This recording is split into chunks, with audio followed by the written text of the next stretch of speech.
Oke, Assalamualaikum warahmatullahi wabarakatuh. Baik, kita lanjutkan. Eh, Kalau tadi kita sudah bahas tentang apa itu internet, kemudian apa itu pengguna internet atau sering disebut dengan user, kemudian jenis-jenis koneksi internet. Nah, berkenaan jenis koneksi internet, berikut ini adalah ilustrasi gambar pemasangan koneksi internet dengan kabel, ya. Baik, kita lihat. Nah, pemasangan koneksi internet dengan kabel, misalkan di sini ada sebuah komputer CPU, kemudian di sini ada kabel internet. Nah, ini disebut dengan modem. Ya, modem. Kemudian ini disebut dengan kabel UTP. Ya, UTP tulisannya ya. Kabel UTP kemudian masuk ke sini ke phone line splitter, kemudian phone line splitternya dimasukkan ke apa ini, jaringan telepon di sini, line wheel jack ya. Masuk, kemudian sisi sebelah kiri di sini ada kabel telepon masuk ke teleponnya. Nah, seperti ini untuk koneksi internet dengan menggunakan jaringan telepon, yaitu dial up ataupun ADSL ya. Nah, kalau misalkan komputer yang lain kita mau hubungkan, nanti ada yang disebut dengan hub ya, ada switch. Nah, ini nanti kita bisa menghubungkan dari server juga ya. Nah, ini yang dimaksud dengan modem yaitu modulator demodulator, yaitu fungsinya untuk mengkonversikan data digital, merubah maksudnya ya, merubah dari data digital ke data analog dari komputer pengguna ke komputer server melalui jaringan telepon dan sebaliknya. Gampangannya gini, situs atau website itu bisa tampil di internet karena ini tadi ada alat konversinya ya, sehingga kita bisa mengakses internet dengan bentuk yang sangat bagus, ada gambarnya, websitenya, ada ini dan seterusnya ya. Nah, kemudian ini ilustrasinya, prosesnya dari komputer, modem melalui jaringan telepon ke server. Server nanti kembalikan lagi. Jadi kalau kita misalkan lagi ngakses internet menggunakan ADSL atau dial up, maka informasi itu atau data itu masuk ke modem, kemudian modem ke jaringan telepon, dari jaringan telepon ke modem lagi, modemnya server ya, kemudian dikembalikan lagi dan seterusnya. Misalkan kita mengakses Facebook, nah Facebook mengirim data berupa data situsnya ya yang dibuka, kemudian mengirimkan ke servernya, servernya memverifikasi loginmu, misalkan passwordnya dan seterusnya. Nah, kemudian kembali lagi ke sini sehingga kalian bisa membuka situs Facebooknya. Oke. Nah, ini jenis modemnya, ada internal, ada eksternal. Bahkan kalau sekarang ada yang MiFi ya, modem WiFi ya. Ada juga modem yang colok itu ya. Tinggal colok ke laptop ataupun komputer. Kalau ini yang internal, dia nempel di dalam. Ya. Kalau ini dia biasanya dipakai di luar ruangan ya, eksternal. Nah, ini modem eksternal. Oke, kita kembali lagi. Nah, setelah itu kita bahas selanjutnya faktor-faktor yang mempengaruhi internet. Apa yang bisa mempengaruhi kecepatan dari internet? 1. Dari perangkatnya sendiri, komputer ataupun handphone ataupun tablet.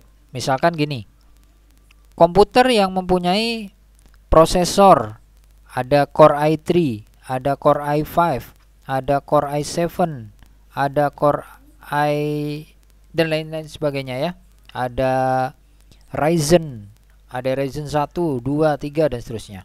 Nah, jadi punya teknologi yang kelas-kelasnya berbeda ya. Core i3 kelasnya agak bawah, ya, paling bawah. Core i5 tengah-tengah. Core i7 lumayan tinggi, tapi ada yang lebih tinggi lagi, dan seterusnya. Jadi tergantung dari komputernya, ya. Kalau komputernya yang versi yang canggih, yang bagus, atau RAM, kita bisa lihat dari RAM-nya. Ada yang RAM-nya cuma 2 GB, ada RAM-nya yang 4 GB, ada yang 8 GB. Nah, itu juga mempengaruhi, ya, kecepatan dari akses internet. Jadi tergantung teknologi dari perangkatnya.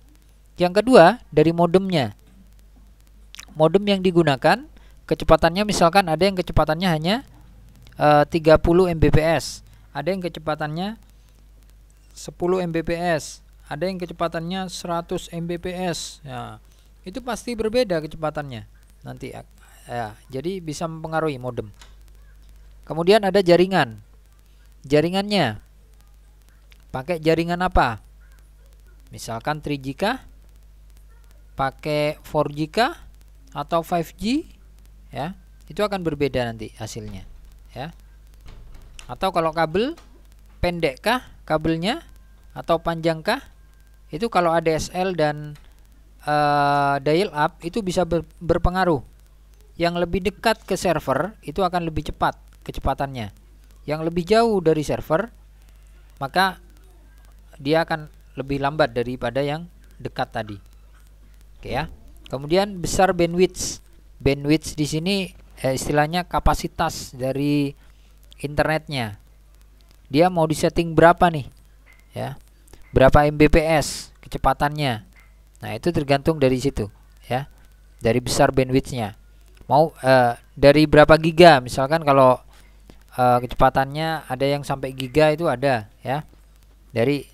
Jadi ada bandwidthnya, dari bandwidthnya. Kemudian jumlah pengguna yang secara bersamaan. Jumlah pengguna di sini, ya, saya ibaratkan gini. Kita mau masuk ke sebuah ruangan, pintunya hanya satu, dan lebarnya hanya ukuran misalkan selebar kelas kalian, pintu kelas kalian. Tapi yang mau masuk sebanyak 100 orang bersamaan. Kira-kira bisa masuk bersamaan enggak? Ya, jawabannya pasti tidak bisa, ya. Harus secara bergantian. Nah, untuk itu terkadang ada yang komputernya cepat, kemudian yang mungkin sebelahnya agak lambat, kemudian lanjut berikutnya agak cepat lagi, dan seterusnya. Nah, itu karena bergantian masuknya, ya. Keluar masuknya di situ ada akses di situ. Jumlah pengguna. Ada yang menggunakan, semakin banyak yang menggunakan. Contoh, kamu pakai provider M3, ya, sama-sama M3. Nah, itu pasti rebutan tuh yang mau masuk ke sebuah jaringan internet. Jadi kadang kalau semakin banyak pelanggannya, bisa-bisa semakin lambat jaringan koneksi internetnya, ya. Nah, itu juga berpengaruh. Oke. Kemudian ada memanfaatkan informasi di internet. Apa sih gunanya, ya? Jadi internet itu bisa dimanfaatkan untuk mendapatkan informasi. Contohnya, bisa mengakses website atau situs dari sebuah lembaga, dari sebuah perusahaan, dari sebuah instansi, atau mengakses web tertentu, ya. Nah, kemudian bisa dari website itu tadi, di dalamnya mungkin ada beberapa informasi. Nah, kita bisa telusuri di situ apa informasi yang ada di dalamnya. Kita bisa baca, kita bisa lihat, kita bisa tonton videonya, dan seterusnya, ya. Kemudian yang keempat, memanfaatkan juga dimanfaatkan untuk pencarian informasi dari search engine. Nah, ini kalau kita download, tidak hanya download saja, ya. Misalkan download aja, kita mau cari download film, nah, misalkan, atau musik. Nah, kita biasanya ketik di situ, ya, apa judul lagunya, atau kalau informasi Misalkan kita pengen cari definisi tentang apa itu internet. Nah, kita bisa ketik di search engine-nya ya. Nah, nanti akan kita praktekkan. Kemudian ada digunakan juga untuk mengelola informasi dari internet. Mengelola informasi dari internet, contohnya ada pada Google Drive. Jadi tempat penyimpanan ya. Kita bisa menyimpan informasi atau data-data kita di internet tanpa harus pakai flash disk ya, tanpa harus pakai hard disk.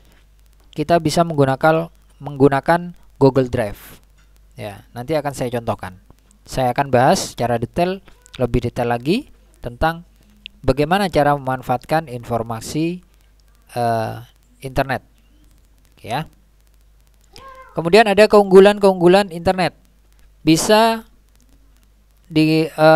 keunggulannya adalah internet merupakan komunikasi yang murah ya, karena kita bisa telepon tanpa batas.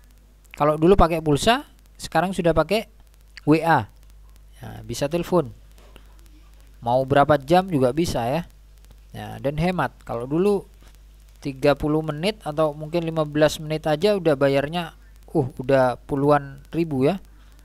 Nah, kemudian sumber informasi besar ya, karena internet itu semua bisa masuk sedunia ya, maka informasinya pun tidak hanya informasi tentang daerah kita, mungkin kota lain atau negara lain atau di penjuru dunia lainnya kita bisa akses informasinya. Jadi informasinya cukup besar. Kemudian tantangan baru untuk berusaha ya, contohnya kalau kita punya toko online. Nah, pasti pesaingnya tidak hanya di wilayah kota kita kalau di online, tapi seluruh dunia. Ya. Jadi seluruh dunia, bisa dari orang Amerika saingan kita. Ya, kita misalkan jualan masker. Ternyata orang Amerika juga jualan masker. Ternyata orang Malaysia juga jualan masker. Ternyata orang Singapura juga jualan masker. Nah, tantangannya cukup besar ya. Kemudian keterbukaan tanpa sensor ya. Jadi di internet itu walaupun sekarang Indonesia sudah menggalakkan ya, sudah bagus Kominfonya karena sudah menutup situs-situs yang dianggap tidak baik ya, memberi pengaruh yang tidak baik, maka langsung diblokir ya. Nah, tapi tetap namanya internet itu tetap lebih pasti ada celahnya di situ ya. Lebih pinter mereka mungkin yang hacker-hacker itu. Nah, itu bisa membobol atau tetap membuka situs itu ya, itu bisa terjadi gitu ya. Kemudian jangkauan yang tidak terbatas, maksudnya tidak terbatas di sini ya bisa diakses dimanapun selama ada akses internet ya. Oke, itu keunggulan internet. Kemudian kegunaan internet bisa sebagai media komunikasi, media promosi atau iklan. Kalau komunikasi bisa ya komunikasi ya, bisa telepon, bisa kirim-kirim email, surat ya, bahkan kirim video, video call dan seterusnya. Kalau media promosi kita bisa iklan ya di Google AdWords ya, kemudian AdSense ya, media promosi di Google, di Facebook, di lain-lain ya, di Instagram juga bisa. Kemudian ada komunikasi interaktif ya, misalkan video call tadi ya, sebagai komunikasi interaktif. Ada yang menggunakan video call ya, ada menggunakan chat ya. Kemudian yang keempat sebagai alat riset dan development, yaitu sebagai penelitian dan pengembangan. Misalkan kita mau meneliti tentang bagaimana pasar ya, bagaimana produk kita di pasaran. Misalkan kita punya produk produknya apa ya, snack misalkan. Kira-kira snack saya disukai enggak ya sama pasar? Nah, pasar sukanya yang mana? Oh, yang manis. Oh, yang gurih. Oh, yang ada sedikit kelapa-kelapanya. Nah, itu pasti di riset dulu, diteliti terlebih dahulu ya. Atau untuk pengembangan, misalkan saya sudah punya produk tapi saya ingin kembangkan nih produk saya. supaya variannya banyak. Misalkan ada rasa keju, ada rasa apa gitu ya. Nah, snack saya. Nah, itu bisa ya. Jadi bisa digunakan sebagai alat penelitian, juga bisa sebagai untuk pengembangan dari perusahaan kita, misalkan seperti itu. Atau digunakan untuk pertukaran data. Nah, kita bisa bertukar-tukar data, ngirim-ngirim data, kita bisa mendownload data ya. Contohnya di Google Drive. Nah, itu bisa ya. Oke. Nah, ini koneksi internet ya. Beberapa alat yang dibutuhkan, pasti butuh yang namanya perangkatnya, bisa komputer, bisa juga handphone atau smartphone, tablet. Kemudian modem di sini ya, modem yang untuk memancarkan koneksi internetnya ya, WiFi. Kemudian ada ISP. ISP itu penyedia layanan internetnya. Misalkan ada Telkomsel, ada AM3, ada Tri, ada Speedy, ya, dan seterusnya. Ya, itu namanya ISP ya. Oke. Ya, itu saja untuk bagian kedua. Nanti kita akan coba praktekkan pada bagian ketiga. Sekian, wassalamualaikum warahmatullahi wabarakatuh.